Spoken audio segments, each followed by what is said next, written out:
Hi, folks. Welcome to Beam Me Up. I'm Jared Schenker, along with my beat partner Jay Kaplan, preparing for Saturday's regional at Rec Hall. Penn State will host. Top two seeds are Oklahoma and LSU. Top two spots go advance to the NCAA National Championships. Oklahoma, the number two team in the country, almost assuredly will finish in the top two. They hold the highest season score this year of any team in the country, so it's safe to put them into the next round. Basically, leaving two spots for LSU and Penn State. Jake, what are your thoughts on that matchup? I think it's a very close matchup. Obviously, Penn State's been coming off a good performance at the Big Ten Championships. LSU, I think they placed fourth in the SEC Championships. SEC might be a little better, but I mean, 11. LSU's 11 in the country. Penn State's 14. It's anyone's game. Absolutely, I think the three ranking difference isn't going to mean much. Both teams are essentially the same. LSU probably a little bit more tested coming from the SEC, but that's not going to matter on Saturday. LSU does have to travel, though, all the way from Baton Rouge. Think that affects them at all? I don't know if it affects them, but I think it gives Penn State the advantage because I don't think LSU gymnastics fans are going to travel that much, honestly. Penn State's obviously fans are here. And as Steve Shepard said in practice on Tuesday, it's human nature for the judges when they hear Penn State crowd cheering for one of the Penn State gymnast routine to maybe be a little more lenient.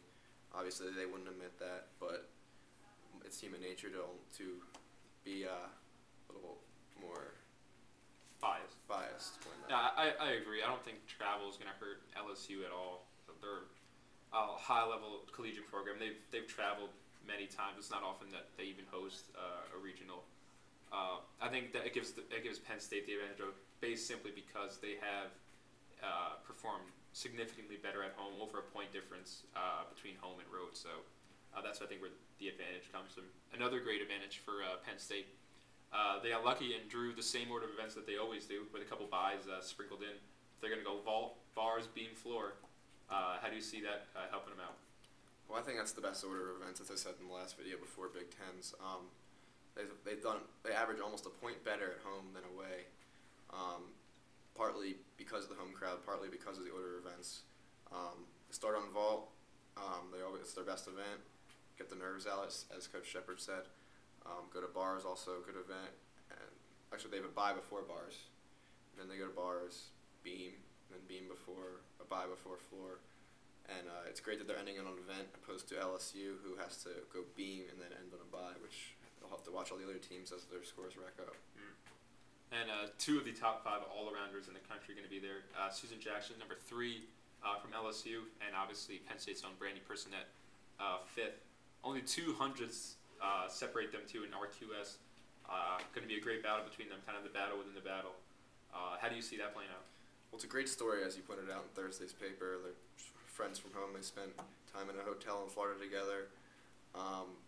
One's SEC Big Ten gymnast. One's the SEC Gymnast of the Year. One's the Big Ten Gymnast of the Year. So it's obviously a great battle.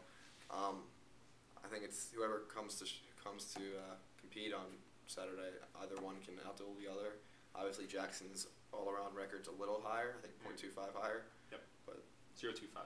0.25. So it's not much of a difference. I think whichever one comes and does their best on Saturday can outduel the other. Yeah, I would put out a 50-50 toss-up. Whoever has a better day, obviously, both have shown they can go 39-7 all around. It'd be tough to make a prediction there. I would put it at 50-50. If I had to guess, I would go with Jackson. She hasn't fallen on an event all year. Remarkable. 12 meets, total of 48 events. To not fall once is incredible. Other than those two, who do you see as being a key player for Penn State Saturday? Well, I think both of Penn State's freshmen are key, obviously, since Whitney Bensko went down against Ohio State a couple months ago. They've had to step up and they've done a nice job. Both of them surpassed 39 in the all-around, I believe, at the Big Tens. Just got to keep going like that. Sheree Musser's been more than I'm sure anyone expected. She's been outstanding for Penn State, so I think those two are key. If they do well, and Brandy Personette, you know what you're going to get from her. So I think if all three of them perform like they can, Penn State's in a good position. I'm going to go with two. I'm going to say individually, I think Danielle Hover has to have a good meet. She's been consistent on the vault all year at 9.8 or right below. If she can just stay at that, that's going to be a big boost for Penn State. Even if they end up having to drop her score on vault to even just be able to count that a 9.8 is there just in case something happens. It would be big for them. And more importantly on beam, if she even goes 9.75 on beam, it just gives them some room to breathe where they're not all get tight thinking about falling on the beam. She can just put up a decent score there. I think that'll help out the team tremendously. And I'm also going to say the bar specialists, Alexandra Brockway, Natalie Edel, and Alex Stein. They only compete one event, but if they can make it 9.85 or higher, that's going to be a big boost in helping Penn State to possibly hit that 197 mark. All right, and time for predictions. Who you got finishing top 2 and advancing to Gainesville, Florida, April 22nd? Well, I think Oklahoma's obviously going to finish first. I mean, I think everyone knows that. They've posted scores above 197 5 times this year. They're just number 2 team in the nation. That's all you can say, really. I think for the number 2 spot, it's going to be close. I think it's going to come down to the final event, Penn State on floor with LSU watching on the bye. I think Penn State will take it.